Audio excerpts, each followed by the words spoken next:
Good morning everybody. आप सभी को ना मेरा नमस्कार। मैं हूं सुप्रिया कुमारी। कैसे हैं आप सभी लोग? ज्योग्राफी हम लोग कर रहे हैं यहाँ यूट्यूब चैनल पे। फिजिकल ज्योग्राफी का यूनिवर्स चैप्टर, उसमें हम लोगों ने 2-3 क्लास किया है। आज आगे कंटिन्यू करेंगे। क्लास कंटिन्यू करने से पहले मैं आपको बता दूं कि ये हमारा स्टडी ऐप है, educational app Supriya GS study centre, जिस पर ज्वाइन करके आप जीएस के सभी क्लासेस कर सकते हैं। हमारा फीस बहुत ही नॉमिनल है, जिसको कि हर कोई इजीली अफोर्ड कर सकता है। यहाँ पे जीए के सारे सब्जेक्ट्स, टोटल 7 सब्जेक्ट्स जो मैंने आपको बताया है, उसकी क्लासेस चलती है। आपको सारे क्लासेस करने हैं, सारे सब्जेक्ट्स करने हैं, वो भी कर सकते हैं आप। आपको इंडिविजुअल सब्जेक्ट करना है, उसका भी क्लास चलता है। मतलब हर तरह से आपके लिए सारे बैचेस की सुविधा उपलब्ध है। और ये हमारा टेलीग्राम चैनल है। जो भी क्लासेस यूट्यूब पे हो रही है, उसका पीडीएफ आपको इस चैनल पर मिल जाएगा। नीचे आपको कॉन्टैक्ट नंबर दिया गया है, इस नंबर पे कॉन्टैक्ट करके आप किसी भी तरह की इंक्वायरी कर सकते हैं। अब हम लोग आगे स्टार्ट करते हैं, यूनिवर्स में आगे की ओर बढ़ते हैं। तो आज हमारा चौथा लेसन है। आज के पहले तक 3 लेसन हम लोगों ने कर लिया है यूनिवर्स में। जो लोग पहले की क्लास नहीं किए हैं, वो लोग वहां से जाके वो तीनों क्लास कर लें, ताकि आपको अच्छे से लिंक करके सारी चीजें समझ में आएगी। प्रीवियस क्लास का लिंक इस वीडियो के डिस्क्रिप्शन में दिया हुआ है, वहां से आप जाके क्लास डाउनलोड करके यूट्यूब पे देख सकते हैं। चलिए आगे हम लोग यूनिवर्स में देखते हैं। लास्ट क्लास में हम लोगों ने कहाँ तक देखा था? कॉन्स्टेलेशन के बारे में देखा था। जो हमारे टोटल 88 कॉन्स्टेलेशन है, हम लोग ने देखा था कि टोटल कितने कॉन्स्टेलेशन है? 88 कॉन्स्टेलेशन है। तो कॉन्स्टेलेशन क्या होता है? ग्रुप ऑफ स्टार्स होता है ना? तारों का वैसा समूह जिनका कोई एक निश्चित रूप हो, एक आकृति हो, उनको क्या कहते हैं? कॉन्स्टेलेशन कहते हैं। और हम लोग ये सभी जानते हैं कि जो भी तारे सूर्य से काफी दूर है ना, उनका उनकी एनर्जी का असर हमारे पृथ्वी के जीवन पर नहीं पड़ेगा। तो कुल मिलाकर 88 कॉन्स्टेलेशन है।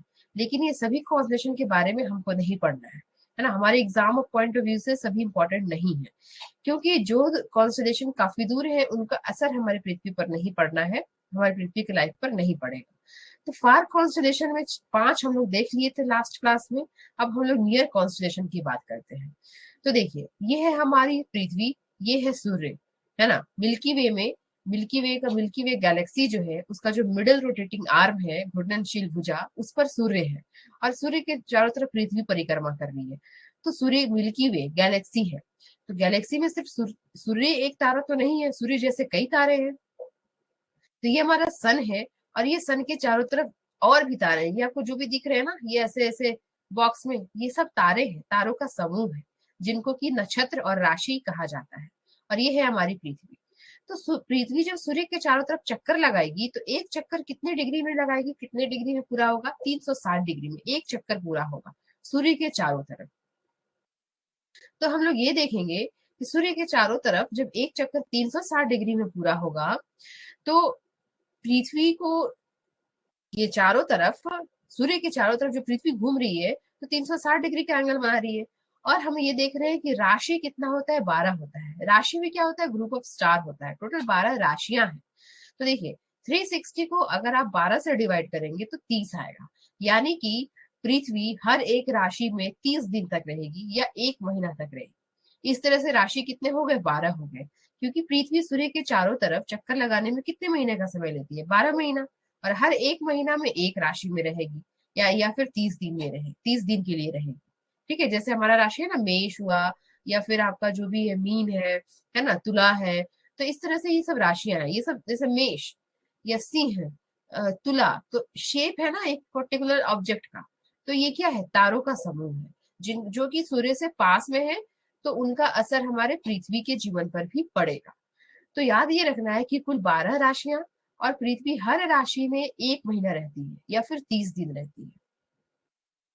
साथ ही साथ हम ये देखते हैं नक्षत्र। नक्षत्र कितने हैं? 27 है। तो ये आप देख रहे हैं ना, ये है राशि, और ये है आपको बड़ा वाला जो इधर दिख रहा है, ये है नक्षत्र। तो एक राशि में कितने नक्षत्र? तो टोटल कितनी राशि? 12, है ना? नक्षत्र कितने? 27। 27 को 12 से डिवाइड करेंगे तो कितना आएगा? 2.5। यानी कि एक राशि में 12 नक्षत्र, एक राशि में 12 नक्षत्र। ठीक है? जैसे आप लोग सुने होंगे नाम, रोहिणी नक्षत्र, वृषभान नक्षत्र, मूल नक्षत्र। तो इस तरह से ये सब नक्षत्र हो गए। और नक्षत्र के अंदर क्या आएगा? राशि आएगा। जैसे कोई मान लीजिए किसी का जन्म हुआ है इस महीने में, अक्टूबर के महीने में। तो अक्टूबर के महीने में देखेंगे कि उस समय पृथ्वी जो है वो किस राशि में है, तो वो उस व्यक्ति का राशि हो जाएगा। और वो उस समय कौन सा नक्षत्र है ना, इधर कौन सा नक्षत्र है, जैसे 2.5 नक्षत्र ही रहेंगे ना एक राशि में, तो वो 2.5 में कौन कौन सा नक्षत्र है। और एग्जैक्ट जब हम देखेंगे कि उस समय पर, उस पर्टिकुलर समय पर पृथ्वी जो है किस नक्षत्र के सामने थी, है ना, पृथ्वी जो है या पृथ्वी पर किस नक्षत्र का एनर्जी जो है वो सीधा आ रहा है, तो वो व्यक्ति उसी नक्षत्र में जन्मा हुआ कहलाएगा। ठीक है। तो डिटेल में हम लोग नहीं देखेंगे क्योंकि ये एस्ट्रोलॉजी का टॉपिक है, ये हमारे एग्जाम पॉइंट ऑफ व्यू से कॉम्पिटेटिव एग्जाम्स में आपको ये डिटेल में पूछेगा भी नहीं। सिर्फ आपको ये याद रखना है कि नक्षत्र हमारे पास 27 है, राशि हमारे पास 12 है। हर एक राशि में पृथ्वी 30 दिन या फिर 1 महीने तक रहती है, और हर एक राशि में कुल 2.5 नक्षत्र है या 2.5 नक्षत्र है। ये आपको इतना ही इसमें याद रखना है। ठीक है, चलिए अब आगे हम लोग देखेंगे सोलर सिस्टम के बारे में। तो ये कॉन्स्टलेशन हो गया, कॉन्स्टलेशन के बाद अब हम लोग देखेंगे सोलर सिस्टम के बारे में। सोलर सिस्टम में हम लोग देखेंगे सन, और सोलर सिस्टम में सन और उसके प्लैनेट किसको कहा जाता है सोलर सिस्टम, तो सूर्य और उसके जो ग्रह हैं उन सभी को मिलाकर सोलर सिस्टम कहा जाता है। तो जैसा कि हम जानते हैं कि हमारा सूर्य क्या है, एक तारा है, और तारे का ओरिजिन कैसे हुआ, तारे का लाइफ साइकिल क्या है, ये सब तो आप लोग को पहले हम बता ही चुके हैं। हमारा सूर्य क्या है, यंग स्टार है। ये कहाँ रहता है, गैलेक्सी के मिडिल आर्म में है। सूर्य धीरे धीरे क्या होगा, यंग स्टार से जाएगा रेड जायंट की तरफ, लाल दानव, वहां से ये क्या बनेगा, व्हाइट ड्वार्फ बनेगा, फिर क्या बनेगा, कोल्ड ब्लैक ड्वार्फ बनेगा, और ब्लैक होल में चला जाएगा, डेड हो जाएगा। तो ये प्रक्रिया होनी है किसके साथ, सूर्य के साथ। और सूर्य का ओरिजिन कैसे हुआ, सब हम लोग आगे पढ़ चुके हैं पिछले क्लास में। अब हम लोग आगे देखेंगे कि सूर्य के चारों तरफ जो ग्रह घूम रहे हैं वो ग्रह कैसे बने। मेनली हम लोग को आज जो हम लोग पढ़ेंगे यहाँ पर, वो ग्रह के बारे में ही पढ़ेंगे कि ग्रह कैसे बना। तो देखिए, ग्रह की उत्पत्ति के बारे में कई अवधारणाएं हैं, परिकल्पनाएं हैं, हाइपोथेसिस है। उन्हीं हाइपोथेसिस के बारे में आज हम लोग को पढ़ना है। सबसे पहली हाइपोथेसिस है मोनोइस्टिक हाइपोथेसिस। मोनोइस्टिक क्यों कहा गया है, इसमें सिर्फ एक आकाशीय पिंड को रखा गया है ना। मोनोइस्टिक में एक आकाशीय पिंड को लिया गया है। मोनोइस्टिक हाइपोथेसिस में सबसे पहला पार्ट है गैसियस हाइपोथेसिस। गैसियस हाइपोथेसिस किसने दिया, जर्मन फिलोसोफर इमैनुअल कांत ने दिया। कांत ने क्या बताया कि हमारा यूनिवर्स में बहुत सारे गैस के पार्टिकल्स हैं। कुछ गैस के पार्टिकल्स छोटे हैं और कुछ गैस के पार्टिकल बड़े हैं। तो बड़े वाले गैस के जो पार्टिकल है वो अपने गुरुत्वाकर्षण बल से छोटे वाले गैस के पार्टिकल को अपनी तरफ अट्रैक्ट करना शुरू किए, और धीरे धीरे वो क्या करते गए, छोटे गैस के पार्टिकल को अपनी तरफ अट्रैक्ट करते गए। अट्रैक्ट करते करते करते करते क्या बना, गैसों का एक ढेर बन गया, जिसमें कि छोटे गैस के पार्टिकल या छोटे पार्टिकल्स अंदर की तरफ थे और बड़े वाले बाहर की तरफ थे। ठीक है। अब क्या हुआ कि जैसे जैसे ये गैस के पार्टिकल्स मिलते गए, वैसे वैसे उनका साइज बड़ा होता गया और उनका टेम्परेचर भी बड़ा होता चला गया। साइज और टेम्परेचर दोनों बड़ा होता चला गया। फिर क्या हुआ, ये जो गैस है ना, तो स्थिर तो रहेगा नहीं, ये गैस का पार्टिकल घूम रहा है, तो ये पूरा एक क्या हो गया, बॉडी बन गया, एक आकाशीय पिंड बन गया, है ना। आकाशीय पिंड बन गया, यहाँ आप देख रहे हैं ये गोलाकार देख रहे हैं ना, ये छोटा वाला अंदर, फिर उसके बाद बड़ा वाला ऐसे कर करके कि आकाशीय पिंड बन गया। आकाशीय पिंड बनने के बाद ये कांट का कहना था कि जैसे जैसे ये बॉडी बड़ा होता गया, वैसे वैसे इसका एंगुलर मोमेंटम बढ़ता गया, और एंगुलर मोमेंटम बढ़ा तो फिर क्या हुआ कि इसका जो स्पीड है ना वो बढ़ गया, स्पीड बढ़ गया, और सेंटर से बाहर सेंट्रीफ्यूगल फोर्स तेज हो गया, है ना। सेंटर से बाहर सेंट्रीफ्यूगल फोर्स लगने लगा, और उसी सेंट्रीफ्यूगल फोर्स के कारण कुछ गैस के पार्टिकल्स निकल गए बाहर। ये आप डॉट डॉट देख रहे हैं ना, कुछ गैस के पार्टिकल्स बाहर की तरफ निकल गए। जो बाहर वाले पार्टिकल जो दिख रहे हैं आपको, बाहर वाला गोला, उसके पार्टिकल बाहर निकल गए। बच का गया का क्या बच गया, सिर्फ अंदर वाला गोला, और वो गोला क्या कहलाया, सूर्य कहलाया। और ये जो बाहर गोले बने हैं गैस के, ये क्या हुए, सूर्य के चारों तरफ उसकी गुरुत्वाकर्षण क्षेत्र में, उसके ग्रेविटेशनल फील्ड में चक्कर लगाने लगे।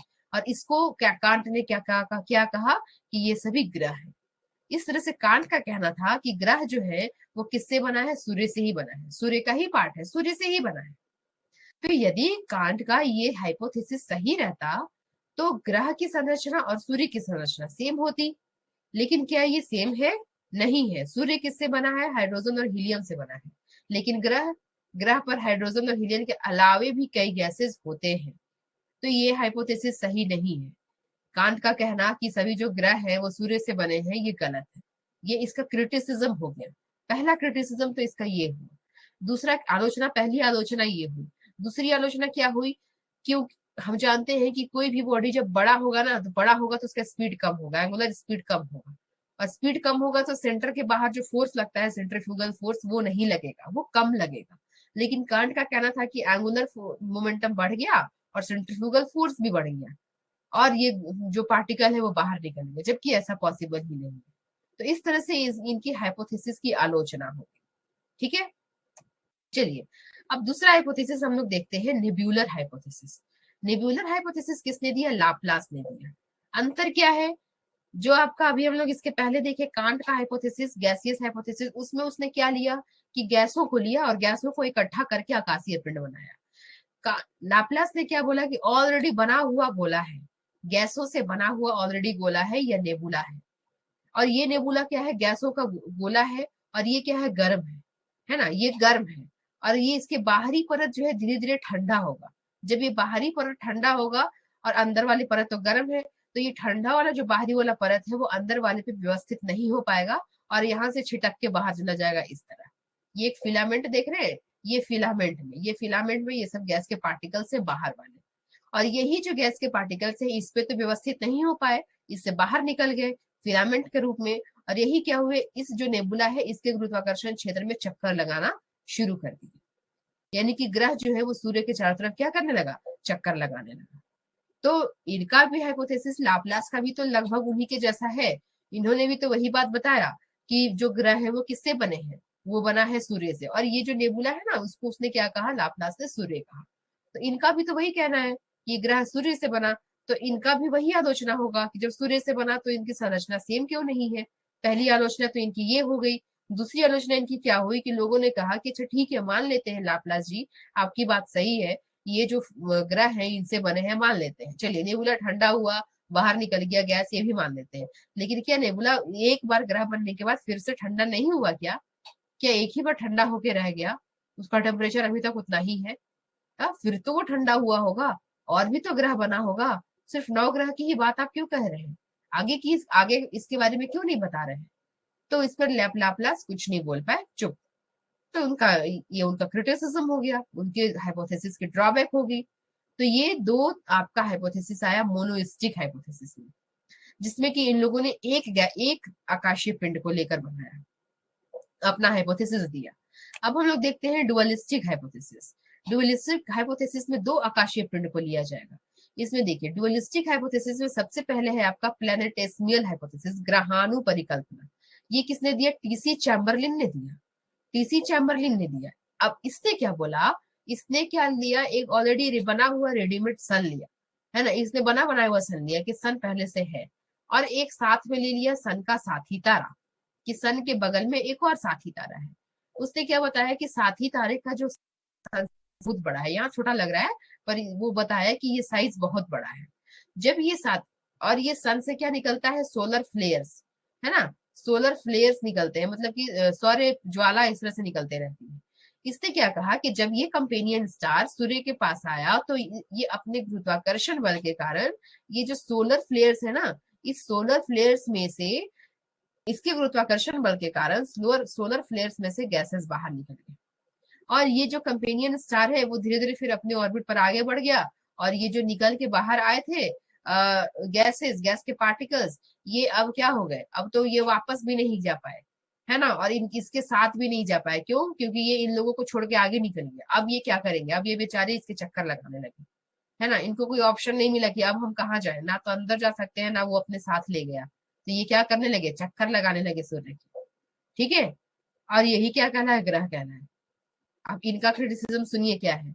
पहली बात तो ये भी वही चीज बताए कि ये ग्रह किससे बना? सूर्य से बना, जो कि ऑलरेडी क्रिटिसाइज हो चुका है। तो एक क्रिटिसिज्म तो पहले हो गया। दूसरा क्रिटिसिज्म ये हुआ कि जब एक आर्म पे सारा स्टार घूमेगा तो सब एक साथ घूमेगा ना आगे, जैसे ये कंपेनियन स्टार आगे जा रहा है तो उसके पीछे पीछे सूर्य भी जा रहा है। ऐसा थोड़ी कि साइड प्लीज बोल के कंपेनियन स्टार बहुत आगे निकल गया, सूर्य बहुत पीछे छूट गया, ऐसा नहीं होता है। गैलेक्सीज में जो रोटेशन होता है वो सेम स्पीड से होता है सारे तारों का। तो इनका ये भी ड्रॉबैक है। क्या ये कहाँ चला गया, ये कहाँ गया तारा, है ना, कैसे ये आगे चला जाएगा, और ये सूर्य काफी पीछे छूट जाएगा। इसके बारे में इसने सोचा ही नहीं चैम्बरलिन ने, बस अपना हाइपोथेसिस दे दिया, किसी तरह से ग्रह के बारे में बता दिया। तो ये हो गया इसका ड्रॉबैक या क्रिटिसिज्म। दूसरा हम लोग देखते हैं टाइडल हाइपोथेसिस। टाइडल हाइपोथेसिस में जेम्स जीन्स और जेफरी तीन लोगों ने मिलकर दिया। इसमें भी दो बॉडी को लिया गया, इसमें भी एक सूर्य और एक उसका साथी तारे को लिया गया। इसमें भी ये बताया गया कि साथी तारा सूर्य से बहुत बड़ा है और ये ऐसे सूर्य के पास आ रहा है। उसमें हम लोग क्या देखे थे, सौर ज्वाला से गैस निकला था। इसमें सौर ज्वाला से गैस नहीं, मतलब कि जैसे ही ये सूर्य के सामने आया तो सूर्य का वो पार्ट जो इसके सामने था, जैसे जैसे ये सन के सामने आते गया ना, तो जैसे जैसे सूर्य का पार्ट इसके गुरुत्वाकर्षण क्षेत्र में आता गया, वैसे वैसे इसमें से पदार्थ निकलना शुरू हुआ।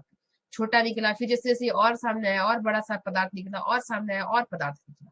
उसके बाद ये भाग गया आगे, है ना, इन पदार्थों को छोड़कर आगे भाग गया। और ये पदार्थ किस चक्कर में कि अब तो हमको उस तारे के साथ जाना है, यहाँ से अलग हो गए कि अब हमको वो तारा ले जाएगा अपने साथ। वो तो ले नहीं गया, आगे निकल गया। फिर इनके पास क्या ऑप्शन बना, घूमने लगे इसके चारों तरफ, सूर्य के चारों तरफ घूमना शुरू कर दिया। तो ये वाले में और पिछले वाले में क्या अंतर है, पिछला वाला में आपको डॉट के फॉर्म में दिखाया जा रहा है, कोई फिलामेंट में नहीं घुसा हुआ है तारा। सारे ग्रह जो या गैस पदार्थ जो है तारे से निकला हुआ, सूर्य से निकला हुआ, यहाँ पर फिलामेंट के रूप में है। और ये इस तरह से इसके चारों तरफ चक्कर लगाने लगे। ठीक है, तो इसका क्या टाइडल हाइपोथेसिस का क्या क्रिटिसिज्म हुआ, इसका भी सेम चीज हुआ। ये भी तो वही चीज बताया कि सूर्य से बना, ग्रह सूर्य से बना, संरचना सेम नहीं है लेकिन ग्रह सूर्य की। पहला क्रिटिसिज्म तो इसका यही हो गया। फिर क्या है, दूसरी बात, इसका भी वही क्रिटिसिज्म था कि ये जो कंपेनियन स्टार है इसका इसकी जो चाल है या इसका स्पीड है, इससे इतना ज्यादा कैसे हो गया कि ये आगे निकल गया इनको छोड़कर। जबकि एक एक साथ चल रहे हैं, एक लाइन में चल रहे हैं, तो जिस आगे जब ये जाएगा तो पीछे पीछे सन भी तो जाएगा, लेकिन ये सन से बड़ा भी है और आगे भी निकल गया, है ना। तो ये इसका क्रिटिसिज्म था, मतलब लगभग दोनों का क्रिटिसिज्म सेम था, है ना, टाइडल हाइपोथेसिस और प्लैनेटेसिमियल हाइपोथेसिस का। चलिए, उसके बाद एक अब आता है डबल स्टार हाइपोथेसिस। इसमें भी डबल स्टार तो पहले भी ले रहे थे और यहाँ पर भी दो स्टार ले रहे हैं। इसमें भी क्या लिया गया, सूर्य लिया गया और एक कंपेनियन स्टार या उसका साथी तारा लिया गया। इसका कॉन्सेप्ट को किसने दिया, English astronomer R L Lyttleton ने दिया। इसका जो हाइपोथेसिस था ना बाकी से साइंटिफिक था, ठीक है, बाकी सारे हाइपोथेसिस से इसका जो आपका हाइपोथेसिस है वो काफी साइंटिफिक है। क्यों, देखिए इसने क्या कहा कि कंपेनियन स्टार है, सूर्य का साथी तारा है, सूर्य से बहुत बड़ा है और ये यंग नहीं रहा, अब ये अपना रेड जायंट वाले स्टेज में आ चुका है, यानी कि ये तारा अब मरने के कगार पर है। तो फिर धीरे धीरे क्या है कि ये तारा सूर्य से बड़ा है, मतलब चंद्रशेखर सीमा से बड़ा है, तो इसमें सुपरनोवा होगा, तारा ब्लास्ट करेगा, है ना, ब्लास्ट करके ये तारा ब्लैक होल में चला जाएगा, इसके अवशेष। लेकिन कुछ अवशेष जो इसके गैस है वो बच गए, वो ब्लास्ट होने के बाद बाहर निकले, है ना। इसमें जो गैसेस उपस्थित है वो इस तारे में, तो ब्लास्ट होने के बाद वो गैसेस बाहर निकली और ये तारा मर गया, चला गया में, और ये गैसेस बच गए। अब ये गैसेस क्या करेंगे, ये सूर्य के गुरुत्वाकर्षण क्षेत्र में आ गए और सूर्य का चक्कर लगाना शुरू कर दिया। और ये क्या कहलाए, ग्रह कहलाए। मतलब कि ग्रह सूर्य से नहीं बना है, उसका कोई एक साथी तारा से बना है जो कभी सूर्य के बगल में था और वो मर गया, मर के चला गया ब्लैक होल में और अपना अवशेष छोड़ कर गया, और वही अवशेष क्या कहलाया, ग्रह कहलाया। तो इसका हाइपोथेसिस कुछ हद तक सही है, साइंटिफिक है। क्यों, क्योंकि इस जो ग्रह है उसकी संरचना सूर्य से मिलती नहीं है, और ये कहा भी कि सूर्य का तो ये पार्ट ही नहीं है, इसकी संरचना सूर्य से मिलेगी कैसे। तो इसका हाइपोथेसिस जो था वो साइंटिफिक था। तो इस तरह से हम लोग डुअलिस्टिक में तीन हाइपोथेसिस देख लिए, कौन कौन, प्लेनेटेसिमियल हाइपोथेसिस, टाइडल हाइपोथेसिस और डबल स्टार हाइपोथेसिस, जिसमें तीनों में क्या लिया गया, सूर्य लिया गया, उसका साथी तारा लिया गया। ठीक है, दो तारे लिए गए इन तीनों हाइपोथेसिस में, इसलिए इसको डुअलिस्टिक हाइपोथेसिस कहा जाता है। इसके पहले हम लोगों ने देखा था मोनोस्टिक हाइपोथेसिस। मोनोस्टिक में क्या था, दो हाइपोथेसिस था, गैसियस और नेब्यूलर, है ना। मोनोस्टिक में दो था, गैसियस और नेब्यूलर, और डुअलिस्टिक में तीन है, प्लैनेटेसिमियल, टाइडल और एक क्या हाइपोथेसिस है, डबल स्टार हाइपोथेसिस। तो इस तरह से कुल मिला के पांच परिकल्पनाएं ऐसी हुई या हाइपोथेसिस ऐसे हुआ जो कि ये बताया कि ग्रह कैसे बने, ग्रह का ओरिजिन कैसे हुआ। और जिसमें से हम देखते हैं कि सबसे लास्ट वाला जो हाइपोथेसिस है वो आपका काफी साइंटिफिक है। ठीक है, लेकिन क्वेश्चन तो बाकी बाकी चारों से भी रहेगा ना।